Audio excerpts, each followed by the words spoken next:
여러분 언약이라는 말을 많이 들어보셨죠? 언약이라는 말의 의미가 뭘까요? 언약? 뭘까요? 네.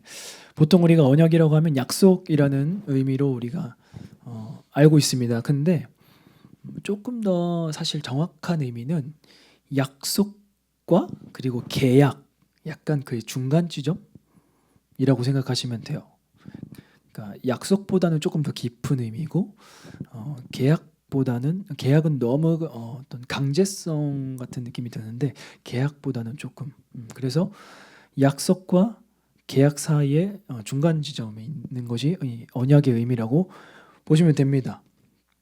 그래서 우리가 성경을 쭉 읽잖아요. 성경을 쭉 읽으면 창세기부터 요한계시록에 이르기까지 모든 성경의 역사는 언약을 통해서 이루어갑니다. 그래서 언약을 지키느냐 그리고 언약을 지키지 않느냐 그리고 성경을 또 자세히 읽어보면 성실하게 그 언약을 이행해 가시는 그 언약을 지켜 가시는 하나님의 모습을 그 섭리를 우리는 볼 수가 있습니다. 자세히 볼 수가 있습니다. 그래서 우리가 먼저 성경 가운데 창세기 때부터 요한계시록에 이르기까지 하나님이 우리에게 어떤 언약을 주셨고 하나님이 인류 역사 가운데 그 언약을 어떻게 이행하셨는가를 우리가 좀 먼저 좀 살펴보려고 합니다. 그래서 첫 번째 우리가 성경에서 가장 첫 번째로 등장하는 언약이 있습니다. 누구와 혹시 언약을 맺는지 아시나요? 하나님이 가장 첫 번째 누구와? 비슷한데 조금 더 전에 가장 먼저 언약을 체결하시는데 누구와 체결한지 아시나요? 조금 뒤에 노아입니다. 노아하고 언약을 먼저 체결하세요. 그래서 창세기 9장 11절에 보면 내가 너희와 언약을 세우리니 다시는 모든 생물을 홍수로 멸하지 아니할 것이라 땅을 멸할 홍수가 다시 있지 아니하리라 하면서 그 뒤에 이 언약을 함께 주시면서 언약의 징표로 뭘 주시죠?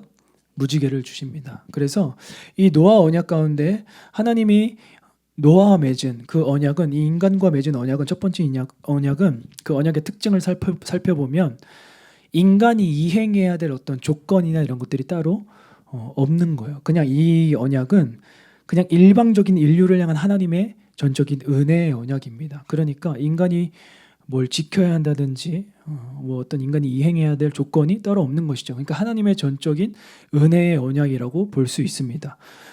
그 다음에 등장하는 언약이 있습니다. 뭐냐면 아브라함 언약이죠. 그 다음에 등장이 아브라함의 언약입니다. 그래서 처음에 먼저 아브라함하고 언약을 맺을 때 1차적으로 선언을 먼저 하십니다. 어떤 선언을 먼저 하시냐면 땅과 그리고 민족과 그리고 자손과 그리고 복에 대한 약속을 하나님이 먼저 주십니다. 그래서 그 약속에 대한 선언을 하나님께서 말씀하시죠. 여호와께서 아브라함에게 이르시되 너는 너의 고향과 친척과 아비의 집을 떠나 내가 내게 보여줄 땅으로 가라. 내가 너로 뭘 한다? 큰 민족을 이루게 할 것이고 내게 복을 줄 것이며 그리고 너의 이름을 창대케 하리고 너는 결국에는 모든 인류의 복의 근원이 될지라. 그래서 하나님이 1차적인 하나님의 그 언약을 선언하시는데 이 언약은 복에 대한 약속이에요. 그러니까 복에 대한 약속 그리고 또한 땅과 민족과 그리고 복에 대한 약속. 뭐에 대한 약속일까요? 결국 이게 무슨 약속과 이어질까요? 하나님 나라의 건설.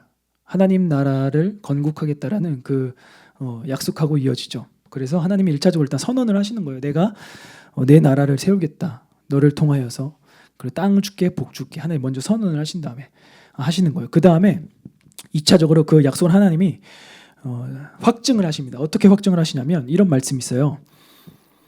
창세기 15장 17절에서 18절의 말씀을 보니까 해가 져서 어두울 때 연기 나는 회로가 보이며 타는 횃불이 쪼갠 고기 사이로 지나가더라.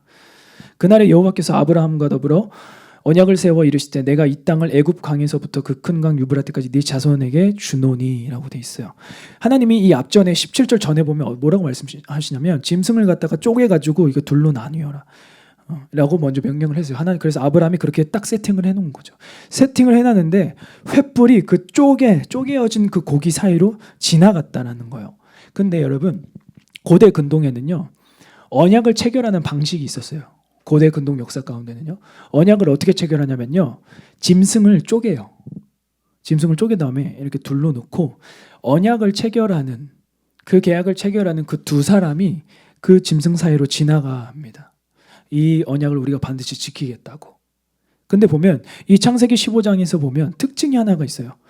해가 어두울 때 연기 나는 화로가 보이며 타는 횃불이 쪼갠 고기 사이로 지나가더라. 그러니까 아브라함과 하나님이 함께 그 고기를 지나간 것이 아니라 여기 보니까 하나님의 역사, 하나님만 그 쪼갠 고기 사이로 지나가신 거예요. 그러니까 이 하나님의 나라를 건설하는 이 계획은 온전히 누가 이루시겠다는 거예요? 하나님이 이루시겠다는 겁니다. 그래서 그 언약을 확증시켜 주시는 거죠. 그러니까 너는 이것을 기억하며 뭘 하라고 해요? 이 언약의 증표로 너희는 이제부터 할례를 행하라. 오, 할렐루야. 아멘. 할렐루야. 할례를 행하라고 하죠. 그 언약의 증표로서. 그래서 하나님 나라 건국의 언약이 이제 본격적으로 시작이 됩니다. 그 다음에 하나님의 나라가 건설이 되죠. 그다음에 역사가 쭉쭉쭉쭉쭉 흘러간 다음에 이제 하나님이 다시 한번 인류와 함께 언약을 체결하십니다. 누구와 함께 언약을 체결하시냐면요, 모세하고 언약을 체결하세요. 이것을 또 다른 말로 시내산 언약이라고 합니다. 출애굽기 19장에서 24장 사이에는 어떤 말씀들이 등장하냐면, 자, 너희는 이제 내 나라가 될 것이니까 내 나라 백성으로서 너희들이 이런 법을 지키며 살아야 돼 하고 하나님이 십계명을 주세요. 그리고 십계명 이외의 이스라엘 백성들이 지켜야 할 율법을 주십니다. 그래서 그 내용이 19장에서 24장까지의 내용이에요. 그러면서 출애굽기 19장 5절에 보니까 세계가 다 내게 속하였나니 너희가 내 말을 잘 듣고 내 언약을 지키면 너희는 모든 민족 중에서 내 소유가 되겠고라고 이야기하십니다. 자, 하나님이 이제 인류와 다시 한번 또 다른 언약을 체결하시는데 드디어 여기서 뭐가 등장하냐면 인류가 지켜야 할 그 조건, 이행해야 되는 조건이 이제 지금부터 등장을 하는 거예요. 어떤 조건이에요? 내 언약을 너희가 뭐 하면? 지키면. 그러니까 너희가 지키면 너희의 모든 민족 중에서 내 소유가 될 것이다. 그러니까 하나님이 이스라엘 백성들을 향하여서 그들이 깨달아야 할, 붙들고 가야 할 그 정체성과 삶의 방식을 먼저 그 법으로서 규정을 해주시고, 자, 너에게 이제 이런 법을 줄게. 근데 이 법을 순종하면 축복, 불순종하면 저주야. 그러니까 그 언약을 지금 이제 체결하시는 거예요. 이스라엘 백성과. 이해가 되십니까? 그래서 이제 이 모세 언약으로부터 시내산 언약이라고 하는 이 시점부터는 이제 인간이 하나님 앞에 이행해야 될 어떤 조건적인 의무사항이 추가된 것이죠. 그 다음에 이 모세가 시내산 언약을 받은 뒤에 이제 광야를 맴돌잖아요. 근데 그 광야를 맴도는 동안에 이 언약을 이 이스라엘 백성들이 잘 이행해 나갑니까? 못하죠.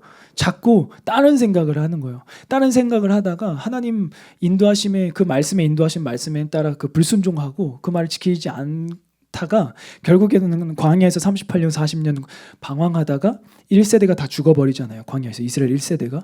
그 다음에 2세대가 그 약속된 가나안 땅으로 들어가는데 그 가나안 땅에 들어가기 직전에 하나님이 다시 한번 이 언약을 갱신하세요. 그것을 우리는 뭐라고 하냐면 신명기 언약이라고 합니다. 가나안 땅에 들어가기 전에 요단강 동편에서 이스라엘 백성들을 향하여서 다시 한번 하나님의 그 언약을 기억하라고 모세가 고별 설교를 하죠. 모세는 가나안 땅에 못 들어가니까요. 그래서 들어가기 전에 너희가 반드시 가나안 땅에 들어가서 하나님의 언약이 이름을 너희가 기억해야 돼. 꼭 잊지 마. 그러니까 너희들 1세대처럼 꼭 멸망하는 꼴을 당하지 말라고 모세가 신신당부하며 애절하고 간절한 마음으로 그 백성들에게 다시 한번 이 하나님의 언약을 말씀하십니다. 그래서 신명기 29장 9절의 말씀을 보면 그런즉 너희는 이 언약의 말씀을 지켜 행하라. 이거 하나님 말씀하시는 거예요. 그리하면 너희가 하는 모든 일이 형통하리라. 다시 한번 하나님이 그 언약을 갱신하시는 거예요. 자, 다시 기억해. 지키면 축복, 순종하면 축복이야. 너희가 불순종하면 저주야. 너희가 나를 떠나서 살면 저주야. 그러니까 하나님이 이 이스라엘 백성들에게 너희들이 지켜 행하라. 여기서 지켜 행하라는 말씀은 구체적으로 어떤 말씀이냐면 신명기 아주 대표적인 말씀입니다. 신명기 6장 5절의 말씀을 보면 어떤 말씀이 있냐면 이스라엘 백성들이 지켜야 할 법 중에 가장 최고의 법이에요. 뭐냐면 너는 마음을 다하고 뜻을 다하고 힘을 다하여 내 하나님 여호와를 사랑하라. 그러니까 너희하고 나하고 언약을 체결하는데 너희가 지켜야 될 사항이 뭐냐? 대표적인 말씀이 너희는 마음을 다하고 뜻을 다하고 힘을 다하여 내 하나님 여호와를 사랑하라. 그러니까 이 계명을 너희가 지키면 뭐라는 거예요? 축복, 불순종이면 저주라는 거예요. 그래서 하나님 다시 한번 모세의 언약을 통해서 이 신명기 언약을 통해서 시내산 언약의 약속에서 비롯됐던 그 언약을 다시 한번 이 시간에 갱신하십니다. 이 시대. 그 다음에 하나님이 또 언약을 세우세요. 누구와 언약을 세우냐면 다윗과 언약을 세우십니다. 다윗과 언약을 세우는데 그는 내 이름을 위하여 집을 건축할 것이요 나는 그의 나라 왕위를 영원히 견고하게 하리라. 13절 그리고 쭉쭉쭉쭉 생략하고 16절에 보니까 하나님이 어떤 언약을 체결하시냐면 다윗하고 내 집과 내 나라가 내 앞에서 영원히 보존되고 네 왕위가 영원히 견고하리라 하셨다 하라. 이렇게 언약을 세우십니다. 그러니까 언약을 하나님이 체결하시긴 했는데 하나님은 그 언약을 끊임없이 홀로 그 당신의 언약을 이루어 가십니다. 이행해 가십니다. 그러나 이 백성들이 하나님과의 맺은 그 언약을 이행합니까? 못합니까? 끊임없이 못하는 거예요. 계속 우상 숭배하고 딴짓하고 타락하고 계속 하나님이 하지 말라는 것들만 하는 거예요. 하나님의 제시한 그 법들을 이행하며 살아가지 않고 계속 이방 나라의 것들에 손을 대기 시작하는 거예요. 그러다가 다윗 왕이 세워졌는데 다윗 왕이 하나님을 너무 사랑한 나머지 어떤 하나님 앞에 고백을 하냐면 야 우리도 잠잘 곳이 있고 누울 곳이 있는데 우리 하나님은 잠잘 곳이 없다. 하나님은 거하실 곳이 없다. 그러니까 내가 하나님의 집을 지어야겠다 하고 하나님 앞에 제가 하나님의 집을 짓겠습니다라고 고백을 하는 거예요. 근데 하나님이 다윗에게 1차적으로 이런 말씀하시죠. 저기 다윗아 미안한데 나는 너희들과 같지 않아서 나는 잠자고 누울 곳이 필요하지 않아. 나는 전지전능한 하나님이야 라고 하면서 이제 그 말씀을 하시면서 그러나 그 다윗이 하나님을 향한 그 집을 짓겠다는 그 마음을 하나님이 너무 예쁘게 보셨나 봐요.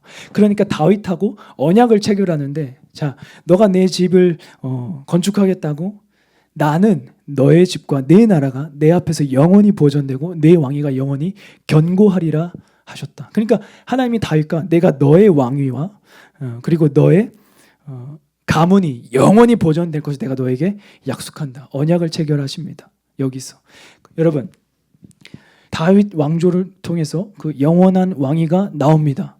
누구죠?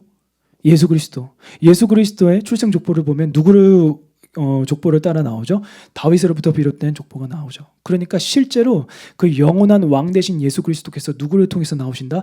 다윗 왕조를 통해서 그 왕위가 계승된다는 거예요. 예수 그리스도로 말미암아 그 언약이 성취된다는 거예요. 그러니까 결국 이 다윗 언약이라는 것은 너의 왕위가 계속될 거야라는 그 다윗과 개인적인 어떤 다윗을 위한 어떤 언약처럼 우리가 느껴질 수 있지만 이 말씀은 사실 계속 인간이 넘어지고 하나님 배신 때리고 이러니까 더 이상 하나님이 마음을 뭐라고 해야 돼? 마음을 잡수셨다고 해야 되나? 마음을 굳게 다짐하신 거예요. 어떤 마음을 다짐하신 거예요? 메시아를 보내야겠다라는 마음을 굳게 다짐하신 거죠. 그래서 이 다윗과 맺은 언약은 곧 뭐에 대한 언약이냐면 메시아의 출현에 대한 언약이에요. 예수 그리스도의 출현을 예고한 그런 언약입니다. 그래서 이 사건이 이 언약이 나중에 예수 그리스도의 출생과 더불어 그것과 연결이 되는 사건입니다. 그 다음에 하나님이 이 다윗과의 언약을 한 번 더 갱신을 하세요. 자, 이제 좀 더 구체적으로 갱신을 하시는데 예레미야 선지자를 통해서 갱신을 하십니다. 여호와의 말씀이니라 보라 날이 이르리니 내가 이스라엘 집과 유다 집에 새 언약을 맺으리라. 라고 하면서 점점점점 되어 있지만 그 밑에는 이제 어떤 내용이 되어 있냐면 그 전까지는 자 너희들이 내가 너희에게 제시한 율법들 그리고 내가 너희에게 지키라고 명령한 이 법들을 순종해야지만 축복 지키지 않으면 저주, 불순종이면 저주. 인간이 이행해야 될 조건이 있었다고 했잖아요. 그러나 이 예레미야에게 준 이 언약부터 이제 점점 내용이 달라집니다. 어떤 언약을 하나님이 맺으시기 시작하냐면 너희들이 지켜야 될 어떤 의무, 조건 그건 됐고 내가 그냥 메시아를 통해서 너희들의 죄를 사할 것이라는 이제 그 약속이 막 등장하기 시작해요. 내가 너희를 용서할 거야. 너희를 긍휼히 여길 거야. 너희의 죄를 용서할 거야. 라고 하는 내용들이 막 등장해요. 그러니까 너희들이 뭘 해야지만, 뭘 지켜야지만, 뭘 이행해야지만 너희가 축복을 받고 어떤 그런 언급을 하시는 게 아니라 이때부터는 그냥 내가 너희 용서해 줄게. 내가 너의 죄를 사해 줄게. 내가 너희를 긍휼히 여겨 줄게. 하나님 그런 언약의 말씀들을 이렇게 말씀을 하세요. 그러니까 그런데 그 죄사함의 약속, 죄사함의 언약을 하나님이 여기서 예레미야 31절에 보니까 뭐라고 표현하시냐면 그것을 바로 이제는 그동안 진행되어졌던 왔던 언약이라고 해요? 아니면 무슨 언약이라고 해요? 이제 새로운 언약. 그냥 나 언약을 너희랑 새로 맺을게. 너희랑 언약 새로 맺을게. 라고 말씀을 하시는 거예요. 그냥 내가 너희의 죄를 용서해 줄게. 그러니까 결국 그리스도를 통한 죄사함에 대한 그 약속의 말씀을 여기서 예고하시는 거예요. 새 언약에 대한 마치 뭐예요? 예고편인 거죠. 예고편. 네. 그 다음에 하나님께서 예레미야를 통해서 이제 말씀하신 이 새 언약이 드디어 성취가 됩니다. 누구를 통해서 성취가 돼요? 예수 그리스도를 통해서 성취가 됩니다. 그래서 예수님이 그 새 언약을 이렇게 성취하시죠. 누가복음 22장 20절에 저녁 먹은 후에 잔도 그와 같이 하여 이르시되 이 잔은 내 피로 세우는 새 언약이니 곧 너희를 위하여 붓는 것이라. 그러니까 주님이 죽겠다는 거예요. 내가 너희들을 위하여서 대신 죽음으로 말미암아 너희의 모든 죄를 다 용서해 줄게. 너희의 그 핏값 내가 다 짊어지고 간다. 이것이 바로 내가 너희를 위하여서 그리고 또한 여호와 하나님께서 너희들에게 그토록 오래전부터 이야기하고 예언하였던 그 새 언약을 내가 바로 이 시간 이제 성취하려 한다. 예수님이 십자가에 달리시기 전날 밤에 이렇게 말씀을 하시는 것입니다. 그래서 새 언약이 이렇게 성취가 됩니다. 그 다음에 이제는 마지막 남은 언약이 있어요. 우리에게 정말 이제 이 성취된 이 새 언약이 이제는 완성되는 날이 있어요. 그날이 언제냐면 언약의 완전한 완성, 바로 종말입니다. 종말의 새 예루살렘, 저 천국이 이제 우리 가운데 임하고 새 하늘과 새 땅이 우리에게 임할 것이며 이제는 모든 이 세상의 모든 만물이 다 끝이 나고 세상에 종말이 오는 그리고 우리는 새 예루살렘에 입성하는 그때 비로소 하나님의 나라가 아브라함에게 하나님이 말씀하셨던 그 하나님의 나라가 진정 이제 이 새 예루살렘의 도래함과 동시에 이제 아브라함에게 제시하신 하나님의 나라가 완성되는 것이죠. 그때 비로소 이제 하나님이 인류 역사 가운데 일하셨던 그 언약의 과정 가운데 최종 관문이 바로 이 마지막 요한계시록 새 예루살렘이 우리에게 다가오는 그 종말의 때입니다. 즉 예수 그리스도께서 다시 우리에게 재림하시는 그 날이죠. 그때. 그래서 우리는 이 날을 바라보고 기다리며 지금 우리는 현재를 살아가고 있습니다. 인정하시나요? 이 재림의 때를 기다리고 계십니까? 네. 지금까지 쭉 이 언약의 변천사들을 우리가 좀 살펴봤는데요. 이 언약의 변천사 가운데 아까도 여러분들에게 말씀드렸지만 언약을 아주 성실하게 누구보다도 가장 성실하게 하나님은 이행하신다라는 거예요. 근데 하나님은 이행을 하시지만 그 언약을 함께 체결했던 인류는 그 언약을 잘 이행하지 못하죠. 근데 우리가 한번 고민해 봅시다. 왜 그렇게 인간은 또 이스라엘 백성은 하나님과의 체결했던 그 언약을 지키지 못했을까? 그 언약이 믿어진다면 좀 잘 지키며 살아갈 법도 한데 왜 그렇게 지키지 못하며 하나님의 마음을 늘 찢으며 그런 삶을 살았을까? 우리는 고민해 볼 필요가 있습니다. 실제로 그때 당시에 인류 역사 가운데 고대 근동 아브라함의 때부터 오랜 시간이 지난 후까지 그 인류 역사 가운데 세계사적으로 흐르는 그 모습들을 보면 객관적인 사실에 근거하여서 사실은 하나님이 이스라엘 백성에게 언약을 체결했잖아요. 너희가 지키면 순종하면 축복, 안 지키면 저주. 근데 실제로 그 언약을 소유하고 있는 이스라엘 백성들보다 그 외에 하나님과 언약을 체결하지 않은 그 이방 나라들이 사실은 더욱더 잘 살았어요. 역사적인 사실에 근거하면요. 그 주변 국가들이 더 강대국을 이뤘다는 거예요. 예를 들면 어떤 나라가 있을까요? 아시리아. 여러분들 아수르라고 하죠. 성경적으로는 아수르며 바벨론이며 또 누가 있을까요? 페르시아 등이 있죠. 또 이집트. 실제로 하나님하고의 언약을 체결한 그 국가보다 하나님의 영과의 언약을 체결하지 않은 그 주변 국가들이 더 잘 사는 거예요. 더 부강하는 거예요. 그러니까 이스라엘 입장에서는 하나님과의 언약을 잘 지키고 하면 우리가 이 강대국과 그리고 세상을 지배할 수 있는 그 힘이 생긴다고 했는데, 우리가 부자가 된다고 했는데, 부유해진다고 하는 분명히 말씀하셨는데, 왜 언약이 없는 저들이 더 잘 살지? 왜 저들이 더 강대국을 이루지? 라고 생각을 하는 거예요, 이스라엘 백성들은. 그리고 우리는 맨날 뭐 하지 말래, 뭐 하지 말래, 그래, 뭐 하래, 뭐 해야 될 것과 하지 말아야 될 것들이, 그 율법이라는 게 막 지켜야 되는 게 막 복잡해. 막 그래, 먹어도 되는 음식이 있고 먹으면 안 되는 음식이 있고. 우리가, 그리고 하나님이 우리에게 제시하신 그 법, 하나님의 말씀대로 따라 살아가는 그 삶은 너무나도 재미가 없어. 그런데 이방 나라들은 어때요?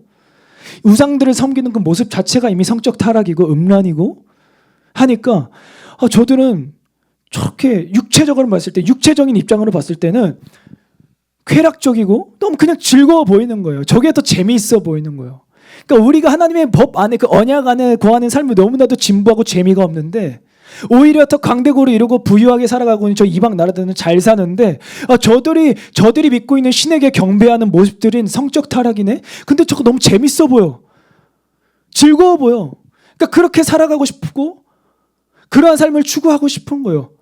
오히려 하나님 나라의 어떤 그 언약된 체결된 그 국가의 모습보다도, 현재 우리가 전 현실보다도 저 이방 나라, 하나님이 없는 저 사람들이 살아가고 있는 모습들이 더 좋아 보이는 거예요.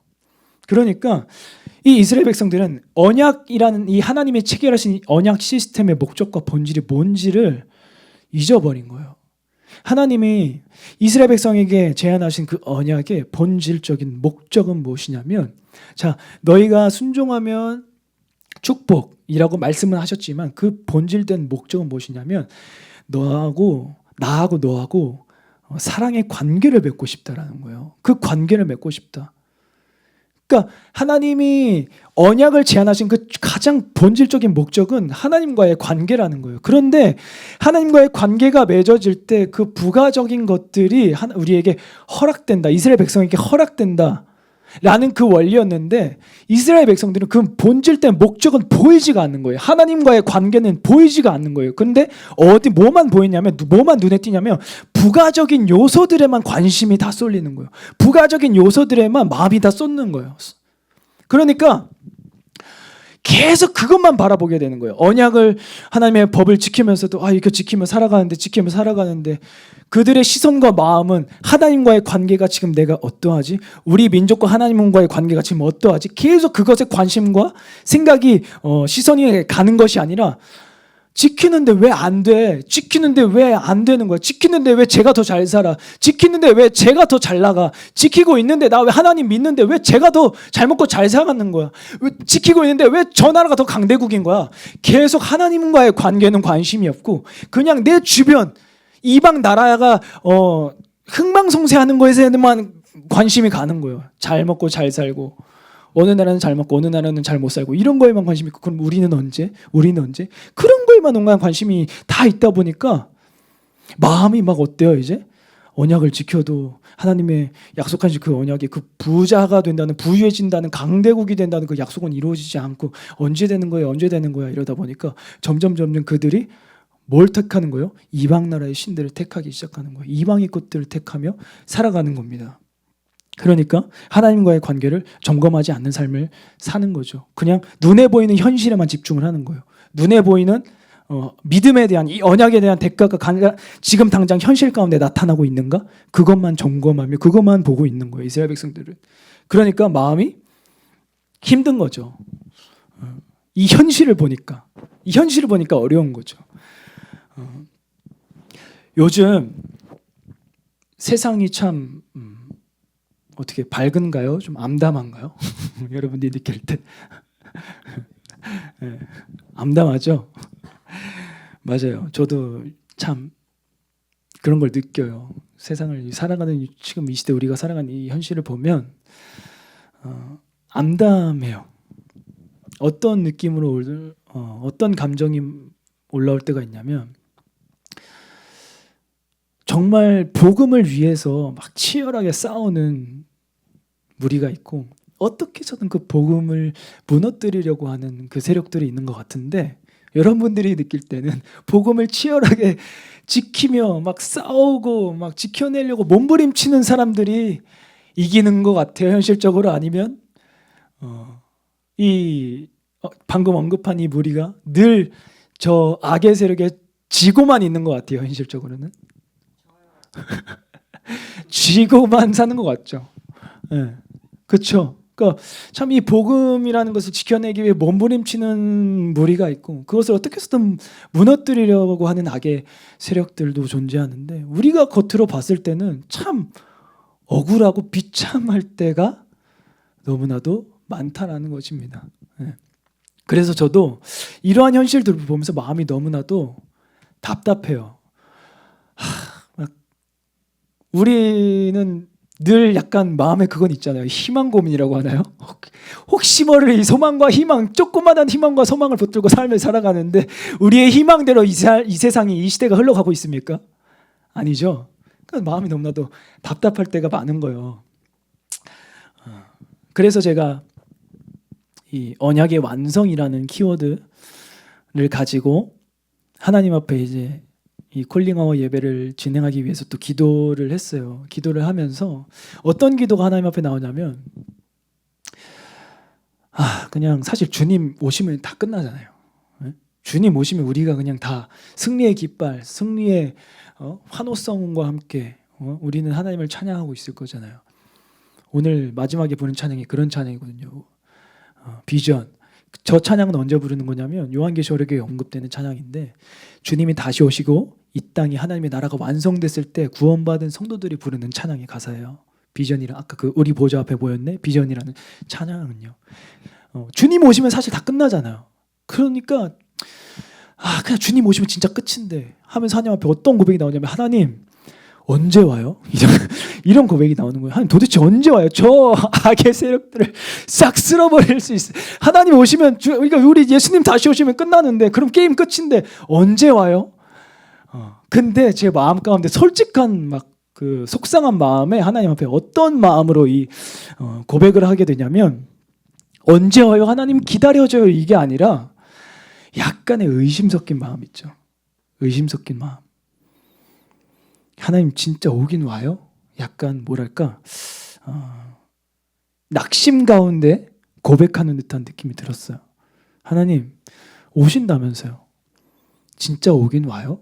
언제예요? 이런 마음이 있죠. 그러니까 마음 한편에 그리스도의 재림에 대한 막 그 때에 대한 의심과 함께 그러니까 너무 답답하니까요. 이 세상을 볼 때 너무 답답하고 힘이 드니까요. 그러니까 오기는 와요? 주님 언제 와요? 이런 막 솔직한 막 고백이 나오는 거예요. 하나님 앞에 투정 부리듯이.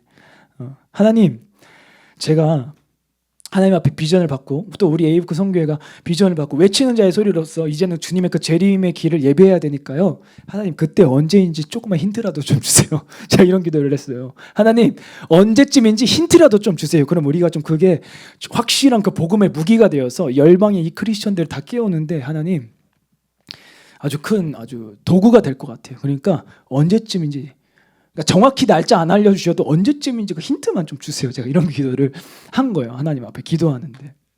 근데 하나님이 마음 가운데 어떤 막 감동을 주시냐면, 그날이 언제인지 정확히 아는 것보다 더 중요한 것은 그 언약이, 그 약속의 말씀이 반드시 이루어진다라는 그 언약을 기억하는 믿음이 더 중요하다라는 거예요.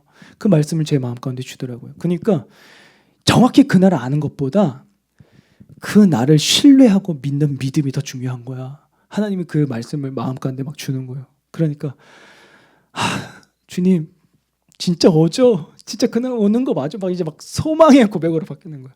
하나님 진짜 그날 오는 거죠? 그러니까 하나님이 그 마지막 이 언약의 완전한 완성을 반드시 이루시겠다는 확신의 약속을 마음 가운데 주시니까 이제 막 소망이 되는 거예요. 이 세상은 암담하고 이 세상은 현실은 조금 어렵고 힘들지만, 그 언약을 기억하니까 그 언약이 내 마음 가운데 살아있는 언약이 되고 살아있는 약속으로의 말씀으로서 내 마음 가운데 자리 잡으니까 이제 막 소망이 생기는 겁니다. 그날을 바라보는, 그리고 이 암담한 삶 가운데, 이 암담한 현실 가운데 조금이라도 버텨낼 수 있는 갑자기 힘이 막 생기는 느낌이 들더라고요.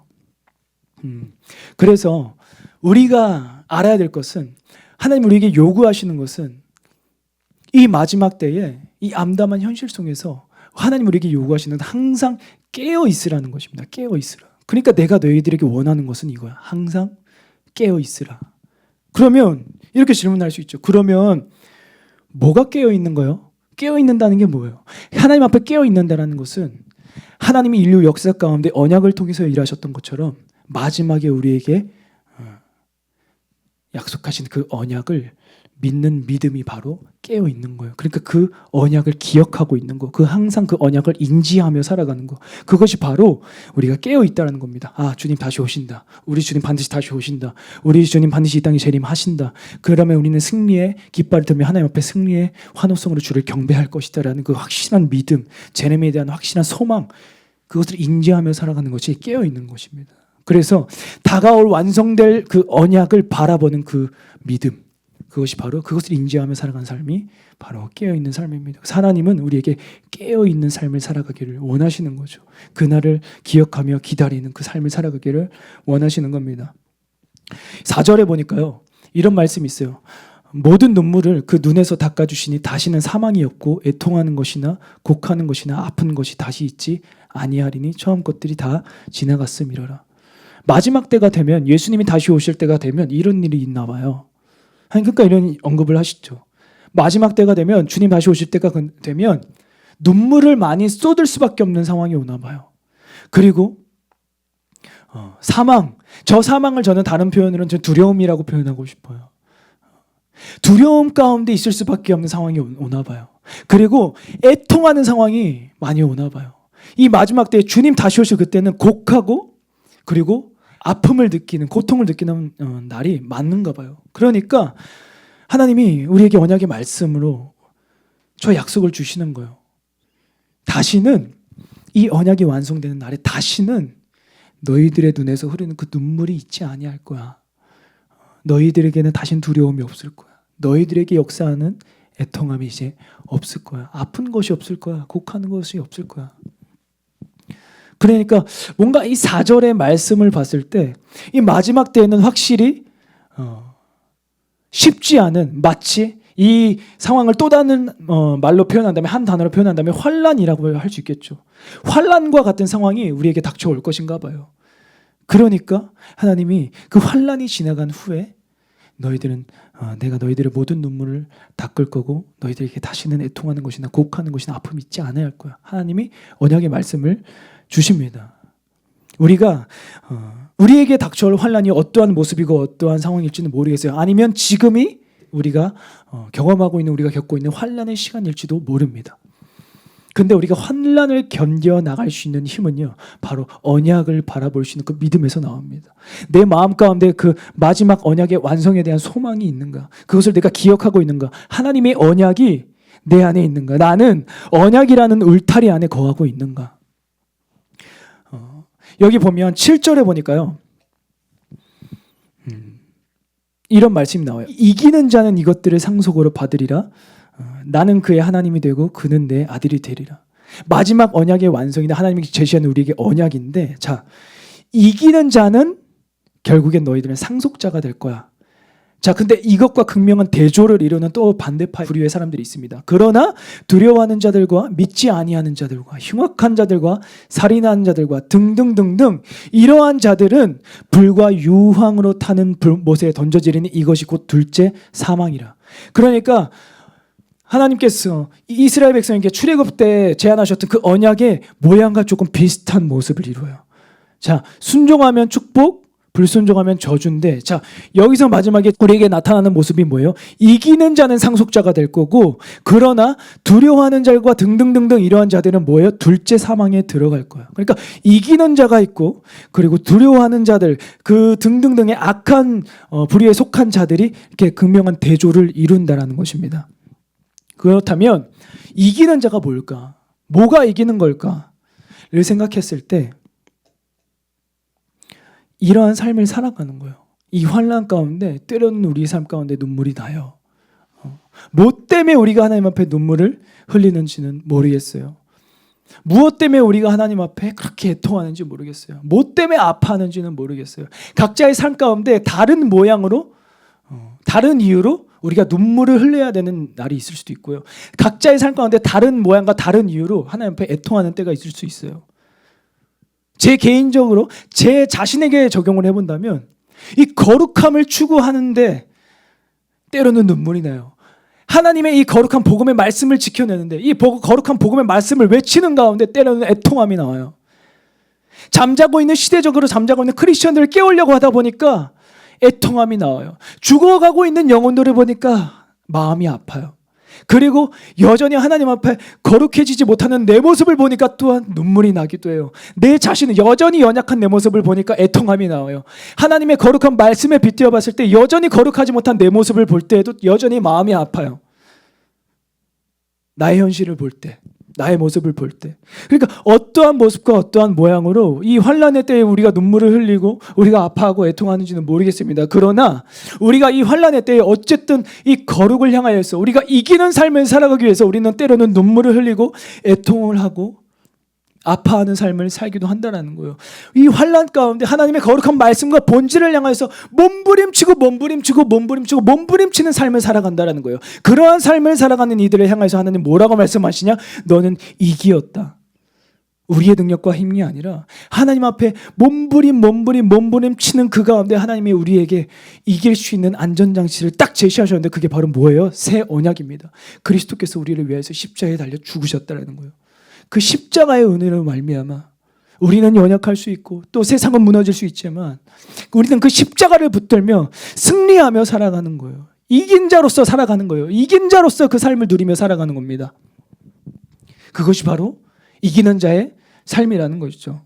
그러니까 이러한 상황 가운데 우리가 한번 이 환난의 시기 가운데 점검해 봐야 되는 우리의 마음이 있다면 과연 내 마음에는 그 언약을 기다리는 소망이 있는가? 그 언약을 인지하고 언약을 기억하고 있는 마음이 있는가? 그래서 다시 오실 예수 그리스도의 그 길을 예비하기 위해서 나는 그 길을 예비하기 위해서 나는 눈물을 흘릴 때가 있는가? 나는 때로는 그것 때문에 애통하는 때가 있는가? 나는 그것 때문에 아파하는 때가 있는가? 성경을 쭉 보면 모든 인류가 다 언약 밖에 있었던 건 아니에요. 하나님의 언약을 기억했던 그 소수의 부류의 사람들이 존재해요. 그렇죠? 선지자들도 마찬가지고요. 그러니까 이 인류 역사 가운데 하나님의 언약을 기억했던 그 소수의 그 사람들이 무슨 일을 감당하는 거예요? 언약 밖에 있는 사람들을 깨우는 역할을 감당하는 거예요. 그러니까 우리가 시대적으로 잠자는 크리스천들을 깨워야 하는 사명을 감당하려면 우리가 언약을 기억하고 언약을 붙잡고 언약을 소망하며 언약에 일하는 울타리 안에 우리가 있어야 되는 거예요. 그 사람들이 그 소수의 부류의 사람들이 시대적으로 잠자고 언약 밖에 있는 하나님의 언약을 잊어버린 그리스도의 재림의 그 언약의 완성의 그 약속을 잊어버린 저 온 열방을 향하여서 이제는 우리가 깨워야 되는 겁니다. 목소리를 내야 되는 거예요. 그러기 위해서는 우리가 언약의 울타리 안에 들어가야 되는 겁니다. 아멘이신가요? 그래서 우리가 점검해 봤으면 좋겠습니다. 나는 과연 현재 각자의 삶 가운데 이 언약을 바라보며 이 완전한 이 언약의 완성이 그 날을 바라보며 어떠한 영적 전쟁과 어떠한 영적 싸움을 하고 있는가? 요한계시록은요 보면요 이 환난의 때를 지나가는 성도들을 향한 위로의 말씀이기도 하지만 그 요한계시록의 말씀은 읽어보면 굉장히 치열한 마치 전투 가운데 있는 영적 전쟁과 같아요. 읽어보면. 그러면 마지막 이 완전한 언약의 완성이 우리에게 다가오는 시점 가운데 여러분은 나는 어떠한 모양으로 어떠한 모습으로 영적 전쟁을 하고 있나요? 어떠한 치열한 영적 싸움을 지금 하고 있습니까? 무엇과 싸우고 있나요?